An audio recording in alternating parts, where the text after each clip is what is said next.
ಸಂವಾದದ ಮೂಲಕವೇ ಸಂಧಾನದ ಮೂಲಕವಾಗಿ ಎಲ್ಲೇ ಒಂದು ಕಡೆ ಗುರುಗಳಿಗೆ ಮನಸ್ಸಿಗೆ ನೋವಾಗೋ ರೀತಿಯಲ್ಲಿ ಕೆಲವೊಂದು ಬೆಳವಣಿಗೆ ಆಗಿದ್ವು. ಎಲ್ಲ ಮಠಪೀಠಗಳು ಇರ್ತಕ್ಕಂಥ ಸಹಜ. ನನಗೆ ಭಾಳ ನೋವಾಗೈತಿ. ಇತಿಹಾಸದೊಳಗಡೆ ಯಾವತ್ತು ನನ್ನ ಶ್ರೀಪೀಠ ಬಡವ ಬಲ್ಲಿದ ಶ್ರೀಮಂತನ ಬೇಲಾರ್ದನೆ ದೀನ ದಲಿತನ ಬೇಲಾರ್ದನೆ ಯಾವತ್ತೂ ತೆಗೆದಿರ್ತಕ್ಕಂಥ ಮುಕ್ತವಾಗಿ ಬಾಗಿಲು ಯಾವತ್ತು ಓಪನ್ ಆಗಿರ್ಬೇಕು ಅಂತಲೇ ನನ್ನ ಮಠಕ್ಕೆ ನಾನು ಬಾಗಿಲೇ ಹಾಕಿದ್ದಿಲ್ಲ. ಬಸವಣ್ಣವ್ರ ತತ್ವಂತೆ ಇವ ನಮ್ಮವ ಅಂತ ಸಂದೇಶದ ಕಾರಣಕ್ಕೋಸ್ಕರ ಎಂದೂ ನಾನು ಮಠಕ್ಕೆ ಬಾಗಿಲು ಹಾಕಿದ್ದಿಲ್ಲ. ಆದರೆ ನಮ್ಮ ಕೆಲವು ಭಕ್ತಾದಿಗಳು ನಮ್ಮವರೇ ಗೊತ್ತಿಲ್ಲದೇ ಯಾವುದಾವುದೋ ಕಾರಣಕ್ಕೆ ಬಾಗಿಲು ಹಾಕಿದ್ರು. ಅದು ಮನಸ್ಸಿಗೆ ನೋವಾಗಿತ್ತು. ಇವತ್ತೆಲ್ಲ ನಮ್ಮ ಹುನಗುಂದ ತಾಲೂಕಲ್ಲಿ ನಮ್ಮ ಪೀಠ ಇರೋದು ಹುನಗುಂದ ತಾಲೂಕಲ್ಲಿ ಇವತ್ತು ಜಮಖಂಡಿ ರಬಕೈ ಬನಹಟ್ಟಿ ತೇರದಾಳ ಗದಗ ಧಾರವಾಡ ವಿಜಯಪುರ ಜಿಲ್ಲೆ ಎಲ್ಲ ಕಡೆಯಿಂದ ಸಮಾಜ ಬಂದು ಸ್ವಯಂ ಯಾರು ಕರೆ ಕೊಟ್ಟು ಎಲ್ಲರೂ ಬಂದು ಮತ್ತೊಂದು ಸಾರಿ ನಮ್ಮ ಶ್ರೀಪೀಠದ ಧರ್ಮದ ಶ್ರೀಪತಿಯಲ್ಲಿ ಮಾತುಕತೆ ಮಾಡಿ ನನ್ನ ಕರ್ಕೊಂಡು ಮಠಕ್ಕೆ ಹೋಗ್ತಿದ್ದಾರೆ. ಈ ಮೂಲಕವಾಗಿ ಆ ಸಂಘರ್ಷ ಆಗೋದು ಬೇಡ, ಸಂಧಾನ ಮುಖಾಂತರವಾಗಿ ಅದು ಸಂತೋಷದಿಂದ ನಾವೆಲ್ಲರೂ ಇವತ್ತು ಗುರುಪೂರ್ಣಿಮೆನ ಆಚರಿಸೋಣ ಅಂತೇಳಿ ಈಗ ನಾನು ಕರ್ಕೊಂಡು ಹೋಗೋಕ್ಕೆ ನಮ್ಮ ಕೂಡಲ ಸಂಘದ ಭಕ್ತರೇ ಬಂದ್ದಾರೆ. ಅವರೇ ಬಂದರೆ ಅವರ ಮಾತಿಗೆ ಬೆಲೆ ಕೊಟ್ಟು ಒಂದು 7 ಜನ ಹಿರಿಯರ ಕಮಿಟಿ ಮಾಡೇವಿ. ಮುಂದಿನ ಘಟನೆ ಅವರೆಲ್ಲ ಬಂದಂಥವ್ರು ನಮ್ಮ ಭಾಗದಲ್ಲಿ ನಾವು ಶಾಖಾ ಮಠ ಮಾಡ್ತೇವೆ ಅಂತ ನಾನು ಕರ್ಕೊಂಡು ಹೋಗಿ ಬಂದಿದ್ದೆ. ರಬಕೈ ಬನಹಟ್ಟಿ ಭಾಗದಲ್ಲಿ 4 ಎಕರೆ ಜಮೀನು, ಧಾರವಾಡ ಭಾಗದಲ್ಲಿ 4 ಎಕರೆ ಜಮೀನು ಮತ್ತು ಹುನಗುಂದ ಇಳಕಲ್ ತಾಲೂಕಲ್ಲಿ ಸಹ ಭಕ್ತಾದಿಗಳು ಎಲ್ಲ ಕಡೆ ಶಾಖಾ ಮಠ ಮಾಡ್ತೀವಿ. ಸಿ ಪಾಟೀಲರು ನರಗುಂದಲ್ಲಿ ಶಾಖಾ ಮಠ ಮಾಡ್ತಿದ್ದಾರೆ. ಎಲ್ಲರೂ ಶಾಖಾ ಮಠ ಮಾಡ್ಕೊಂಡು ಮೂಲಪೀಠ ಕೂಡಲ ಸಂಘದಾಗಿರಲಿ, ಶಾಖಾ ಮಠ ಮಾಡ್ಕೊಂಡು ನಿಮಗೆ ತೊಂದರೆ ಆಗಬಾರ್ದು, ನಿಮ್ಗೆ ನೋವು ಆಗಬಾರ್ದಿದ್ರಿ. ಅದು ಯಾವುದೂ ಬೇಡ, ಮುಂದೆ ಬೆಳವಣಿಗೆ ಮಾಡೋಣ. ಈಗ ಎಲ್ಲರೂ ಸೇರಿಕೊಂಡು ಶ್ರೀಪೀಠಕ್ಕೆ ಕರ್ಕೊಂಡು ಹೊಂಟಾರೆ. ನಾನು ಅಲ್ಲಿ ಹೋಗಿರ್ತೀನಿ. ಆ ಮೂಲಕವಾಗಿ ಸಣ್ಣ ಪುಟ್ಟ ಏನೇ ಸಮಸ್ಯೆಗಳಿದ್ರು ನಮ್ಮ ಸಮುದಾಯದ ಅನೇಕ ಗಣ್ಯ ವ್ಯಕ್ತಿಗಳಿದ್ದಾರೆ. ಅವ್ರು ಕರ್ಕೊಂಡು ಆದಷ್ಟು ಬೇಗ ಅವ್ರ ಜೊತೆ ಕೂತ್ಕೊಂಡು ಚರ್ಚೆ ಮಾಡಿ ಮುಂದಿನ ಘಟನೆಗಳು ಎಂದೂ ಆಗಬಾರ್ದು ಅಂತ. ಯಾಕಂದರೆ ನಾನು ಮತ್ತು ಹೋರಾಟ ಯಾವ ಕಾರಣಕ್ಕೂ ಬಿಡೋಕ್ಕೆ ಸಾಧ್ಯ ಇಲ್ಲ. ಹೋರಾಟ ನನ್ನ ಉಸಿರು. ನಾನು ಸಮಾಜ ಕಟ್ಟಕ್ಕೆ ಬಂದಿಲ್ಲ. ಯಾವುದೇ ಇಟ್ಟಿಗೆ ಸಿಮೆಂಟಿನ ಪೀಠವನ್ನು ಕಟ್ಟಕ್ಕೆ ಬಂದಿಲ್ಲ. ನನ್ನ ಬದುಕಿನ ಕಣಕಣದಲ್ಲಿ ಸಹ ಸಮಾಜಕ್ಕೋಸ್ಕರ ಬದುಕಿದ್ದೀನಿ. ಸಮಾಜವನ್ನು ಬದುಕಿಸ್ತೀನಿ, ಸಮಾಜಕ್ಕೋಸ್ಕರ ಬದುಕ್ತೀನಿ. ನನಗೆ ಯಾವುದೂ ಆಸೆ ಇಲ್ಲ, ನನಗೆ ಯಾವುದೂ ಬೇಕಾಗಿಲ್ಲ, ನನಗೆ ಯಾವುದೂ ಶಾಶ್ವತ. ನನಗೆ ಹೇಳೋದೇನಪ್ಪ, ನನ್ನ ಭಕ್ತರು ಮುಖ್ಯ. ನಾನು ಯಾವಾಗ ಹೋರಾಟ ಶುರು ಮಾಡಿದ್ನ 5 ವರ್ಷಗಳ ಕಾಲ ನನ್ನಲ್ಲಿ ಯಾವ ರೀತಿಯಾಗಂಥ ಭಾವನೆ ಬಂದಿದೆಯಪ್ಪ ಅಂದರೆ, ನಾನು 4 ವರ್ಷ ಕಾಲ ಮಠದಾಗ ಇಲ್ಲೇ ಇಲ್ಲ. ನನ್ನ ಭಕ್ತರ ವಾಸ ಮಾಡುವಂಥ ನನ್ನ ಸಮುದಾಯದ ಹಳ್ಳಿಗಳೇ ನನ್ನ ಕೂಡಲ ಸಂಘವಾಗಿದೆ. ನನ್ನ ಭಕ್ತರ ಮನೆಗಳೇ ನನ್ನ ಶ್ರೀಪೀಠವಾಗಿದೆ. ಈ ರೀತಿಯಾಗಿರ್ತಕ್ಕಂಥ ಬದುಕೊಂಬಂದಿರ್ತಕ್ಕಂಥದ್ದು ಬಸವಣ್ಣನದಲ್ಲಿ ಇಂಥ ಘಟನೆ ಮುಂದೆ ಆಗಬಾರ್ದು. ಯಾರೇನೇ ಗೊತ್ತಿಲ್ಲದೆ ಬೇರೆ ಬೇರೆ ಕಾರಣಕ್ಕೆ ಏನೇ ಮಾಡಿರ್ಬೋದು, ಅವರೆಲ್ಲ ನನ್ನವರು. ಅವ್ರ ಬಗ್ಗೆ ಯಾವ ಕಾರಣಕ್ಕೆ ನಾನು ತಪ್ಪು ತಿಳ್ಕೊಂಡಿದ್ದಿಲ್ಲ. ಮುಂದೆ ಏನೇ ದಿವಸ ಅವರೆಲ್ಲ ನಮ್ಮ ಶಿಷ್ಯ ಮಕ್ಕಳೇ. ಹಾಗಾಗಿ ಗುರು ಮತ್ತು ಶಿಷ್ಯರ ಸಂಬಂಧ ಮುಕ್ತವಾಗಿ ಮಾತುಕತೆ ಮುಖಾಂತರ ಬಗೆಹರಿಸ್ಕೊಂಡು ಹೋಗೋಣ. ನಮ್ಮ ಭಕ್ತರಿಗೆ ಮನಸ್ಸು ನೋವಾಗೋ ರೀತಿಯಲ್ಲಿ ನಡ್ಕೊಂಡು ಹೋಗೋದು ಬೇಡ ಅಂತೇಳಿ ಈ ಮೂಲಕ ಮತ್ತೊಮ್ಮೆ ಮನವಿ ಮಾಡಿಕೊಂಡು ನಮ್ಮ ಸಮಾಜ ಬಂದ ಹೇಳಕ್ಕೆ ಯಾರು ಸಹ ನಿರಾಶೆ ಒಳಪಡಬೇಡ್ರಿ, ಹಿಂಗೆ ಆಯ್ತು ಅಂತೇಳಿ. ಇವೆಲ್ಲ ಒಂದು ಹೋರಾಟ ಮಾಡೋಕ್ಕಂತ ಸಂಘರ್ಷಗಳಿರುವಂಥದ್ದು ಸಹಜ. ಅದು ಬಸವಣ್ಣನ ಕಾಲಕ್ಕೂ ಇತ್ತು, ಅಂಬೇಡ್ಕರ್ ಕಾಲಕ್ಕೂ ಇತ್ತು. ಎಲ್ಲರ ಬದುಕಿನ ಕಾಲಕ್ಕೂ ಇಂಥ ಹೋರಾಟ ನಡೆಯುವ ಸಂದರ್ಭದಲ್ಲಿ ಅವರಿಗೆ ನೋವಾಗುವಂಥ ಘಟನೆಗಳು ಆಗುವಂಥ ಸಹಜ. ಆ ನೋವನ್ನು ನುಂಗ್ಕೊಂಡು ನಾನು ನಂಜುಂಡನಾಗಿ ಮತ್ತೆ ಸಮಾಜವನ್ನು ಉತ್ಸಾಹ ಸ್ಥಿತಿಗೆ ಕೊಂಡೊಯ್ಯೋ ಪ್ರಯತ್ನ ಮಾಡ್ತೀನಿ. ನನ್ನಿಂದ ನಾನು ಈ ಘಟನೆಗಳಿಂದ ಯಾರೋ ಭಕ್ತರಿಗೆ ಮನಸ್ಸು ನೋವಿದೆ, ದಯವಿಟ್ಟು ಮನಸ್ಸು ಬೇಜಾರು ಮಾಡ್ಕೊಬೇಡ್ರಿ. ನಿಮ್ಮ ನೋವಿನಲ್ಲಿ ನಾನಿದ್ದೀನಿ. ಸಮಾಜವನ್ನು ಕಟ್ಟುವ ಕೆಲಸಕ್ಕೆ ನೀವೆಲ್ಲರೂ ಹೆಂಗೆ ಕೈ ಜೋಡಿಸಿದ್ರಿ ಅದೇ ರೀತಿ ಕೈ ಜೋಡಿಸಿ ಅಂತೇಳಿ ಮತ್ತೊಮ್ಮೆ ತಮಗೆಲ್ಲರಿಗೂ ಮನವಿ ಮಾಡಿಕೊಂಡು ಮುಂದೆ ಮೂಲ ಪೀಠಕ್ಕೆ ಯಾವುದೂ ಧಕ್ಕೆ ಆಗಬಾರ್ದು ಅನ್ನೋ ಕಾರಣಕ್ಕೆ ಇವತ್ತು ಸಭೆಯೊಳಗೆ ಎಲ್ಲರೂ ಅಭಿಪ್ರಾಯ ವ್ಯಕ್ತಪಡಿಸಿದರು.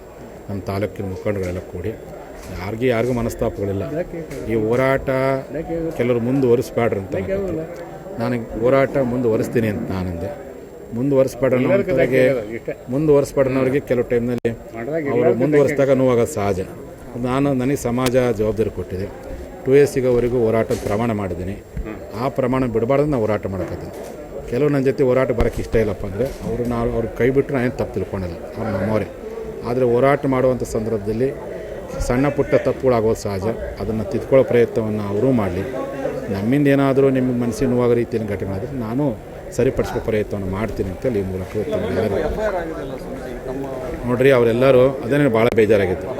ನನ್ನ ಮಟ್ಟದ ರಕ್ಷಣೆಗೋಸ್ಕರವಾಗಿ ಕಳೆದ 3.5 ತಿಂಗಳಿಂದ ಏನು ಘಟನೆಗಳಾಗ್ತಿಲ್ಲ, ಗುರುಗಳಿಗೆ ಯಾವುದೇ ಕಾರಣಕ್ಕೂ ತೊಂದರೆ ಆಗಬಾರ್ದು ಅಂತೇಳಿ ನನ್ನ ರಕ್ಷಣೆಗೋಸ್ಕರವಾಗಿ ತಮ್ಮ ಮನೆತನವನ್ನು, ತಮ್ಮ ಹೆಂಡತಿ ಮಕ್ಕಳನ್ನು ಬಿಟ್ಟು ನಮ್ಮ ಜೊತೆಯಲ್ಲಿ ಸೇವೆ ಬಂದರು ಪೀಠದಲ್ಲಿ 3 ತಿಂಗಳಿಂದ. ಅವ್ರು ಯಾರಿಗೂ ನಾವು ಪಗಾರ ಕೊಟ್ಟಿಲ್ಲ. ಅವರು ನನ್ನ ಪ್ರಾಣ ರಕ್ಷಣೆಗೋಸ್ಕರವಾಗಿ, ಮಠದ ಅಭಿವೃದ್ಧಿಗೋಸ್ಕರವಾಗಿ ತಮ್ಮ ಮನೆಯಲ್ಲಿ ಊಟ ಮಾಡಿ ತಮ್ಮ ಮನೆ ಹೆಂಡತಿ ಮಕ್ಕಳನ್ನು ಬಿಟ್ಟು ಮಠಕ್ಕೋಸ್ಕರ ಬಂದಂಥವ್ರು. ಬಲ್ಲಂಗೌಡ ಪಾಟೀಲ್ ಅಂತೇಳಿ ಗುಲ್ಬರ್ಗ ಜಿಲ್ಲಾ ಅಧ್ಯಕ್ಷರು. ಅವ್ರು ಎಲ್ಲರಿಗೂ ಭಾಳ ಚಿರಪರಿಚಿತ. ಬಾಪುಗೌಡ ಪಾಟೀಲ್ ಗುಲ್ಬರ್ಗ ಜಿಲ್ಲೆ ನೌಕರ ಘಟಕ ಅಧ್ಯಕ್ಷ, ಎಲ್ಲರಿಗೂ ಬೇಕಾದಂಥ ವ್ಯಕ್ತಿ. ಚಂದ್ರು ದೇವಲಾಪುರ ಅಂತೇಳಿ ಪಂಚಸೇನೆ ತಾಲೂಕು ಅಧ್ಯಕ್ಷ ಅದರ ಬೈಲಂಬಳದ. ಮತ್ತೊಬ್ಬರು ನಮ್ಮ ಸುರೇಶ್ ಹೊಸಪೇಟೆ ಅಂತೇಳಿ ಪಂಚಮಶ ರೈತ ಘಟಕದ ಜಿಲ್ಲಾಧ್ಯಕ್ಷ ಅದರ. ಮತ್ತೊಬ್ಬರು ನಮ್ಮ ಸಮಾಜದ ಭೀಮನಗೌಡ ಅಂತ ನಮ್ಮ ನನ್ನ ವಾಹನವನ್ನು ಫ್ರೀಯಾಗಿ ಚಾಲನೆ ಮಾಡೋ ಒಬ್ಬ ಚಾಲಕ. ಬಂದಂಥವ್ರು ಅವರಾಗೆ ಬೀಗ ಇಸ್ಕೊಂಡು ಬೀಗ ಮಠದಲ್ಲಿ ಇದ್ದಾರೆ ಹೊರತು ಯಾರು ಏನು ಬೀಗ ಹಾಕಿದ್ದೆ ಮೊದಲನೇ ತಪ್ಪು. ಬೀಗ ಹಾಕಬಾರ್ದು, ದೇವಸ್ಥಾನಗಳಿಗೆ ಮಠ ಮಂದಿರಿಗೆ ಯಾರು ಬೀಗ ಹಾಕಬಾರ್ದು. ಬೀಗವನ್ನು ಅವ್ರು ತೆಗೆಸ್ಕೊಂಡು ಬೀಗ ತರಬಾರ್ದು. ಅಂಥವ್ರ ಮೇಲೆ FIR ಹಾಕೋದು ಮಾಡಬಾರ್ದು ಅಂತ. ಯಾರೂ ದ್ವೇಷಗಳಲ್ಲ, ಯಾವ ಕಾರಣಕ್ಕೂ ಪೊಲೀಸ್ ಮೆಟ್ಲಿಗೆ ಎಂದೂ ಹೋಗ್ಬಾರ್ದು ಆಗೈತೆ. ಆ ಒಂದು ನೋವು ಮಾತ್ರ ನನಗೆ ಐತದೆ. ಆ ನೋವು ಭಾಳ ನೋವೈತಿ. ಒಂದು ಬೀಗ ಹಾಕಿತ್ತು ಮತ್ತು FIR ಹಾಕಿದ್ದು ನಮ್ಮ ಭಕ್ತರಿಗೆ ನೋವಾಗೈತಿ. ಭಕ್ತರಿಗೆ FIR ಆದಾಗ ನಾನು ಹೋರಾಟ ಮಾಡ್ತಿದ್ದೆ. ಇವತ್ತು ನನ್ನ ಕಾರಣಕ್ಕೆ ಭಕ್ತರಿಗೆ FIR ಆಯ್ತು ಅಂತ ನೋವಿದೆ. ಆದಷ್ಟು ಅಂಥದ್ದು ಆಗಬಾರ್ದು. ಅದನ್ನು ಸರಿಪಡಿಸೋ ಪ್ರಯತ್ನವನ್ನು ಸಂಬಂಧಪಟ್ಟವ್ರು ಮಾಡಲಿ ಅಂತೇಳಿ ಈ ಮೂಲಕ ಹೇಳಿಕೆ ಇಚ್ಛೆಪಡ್ತೀನಿ.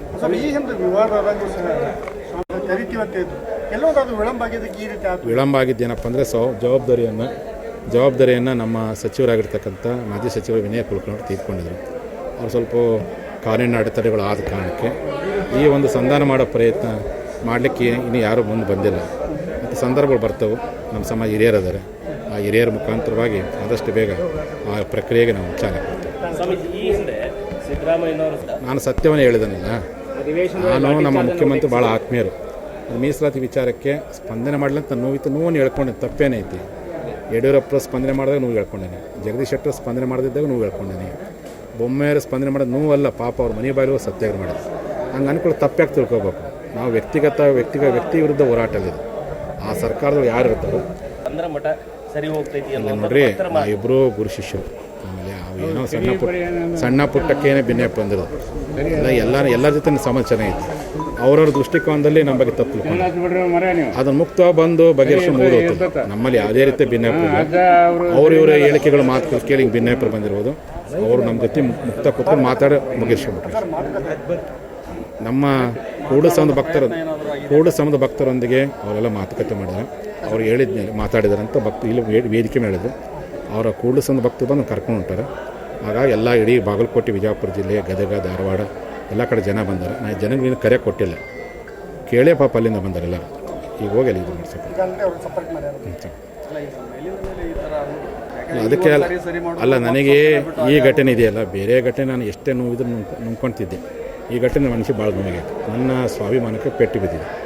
ಆದರೂ ನಾನು ಕೂಡಲು ಸಂಬಂಧ ಭಕ್ತರು ಬಂದು ಮನವಿ ಮಾಡ್ಕೊಂಡ್ರೆ ಅವ್ರ ಮೇಲೆ ನಂಬಿಕೆ ವಿಶ್ವಾಸ ಇಟ್ಟು ನಾವು ಹೋಗ್ತದೆ.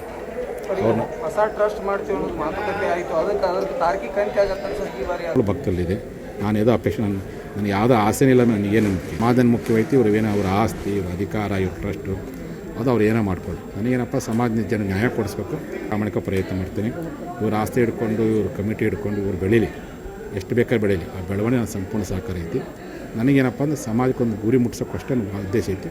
ಅದು ಮುಟ್ಸೋ ಕಡೆ ಗಮನ ಕೊಡ್ತೀನಿ. 2018 ಸಂದರ್ಭದಲ್ಲಿ ಹಿಂದಿನ ಟ್ರಸ್ಟ್ ಏನಿತ್ತಲ್ಲ ಅವಾಗ ಎಲಿಮಿನೇಟ್ ಮಾಡಿದ್ರು ಸ್ವಾಮೀಜಿಗಳನ್ನ ನೋಟಿಸ್ ಕೊಟ್ಟರು ಅಂತಂದು ಅವ್ರು ಏನು ಮಾಡ್ಯಾರ ಬಿಟ್ಟವರು ನಾನು ಏನೂ ಮಾತಾಡೋಕ್ಕೆ ಹೋಗಲ್ಲ. ಅದು ಯಾರು ಹೇಳ್ತಾರೆ ಬಿಟ್ಟು ಅವ್ರಿಗೆ ಕೇಳ್ಕೊಳ್ಳಿ. ನನಗಂತೂ ಅದ್ರ ಬಗ್ಗೆ ಏನೂ ಗೊತ್ತಿಲ್ಲ. ಸಮಾಜ ಮುಖ್ಯ. ಈಗ ಈ ಮಠಕ್ಕೆ ಹೋಗ್ತೀನಿ. ಮಠಕ್ಕೆ ಕರ್ಕೊಂಡು ಹೋಗಿ ಕೂಡಿಸಂದ್ರೆ ಬಂತಾರೆ.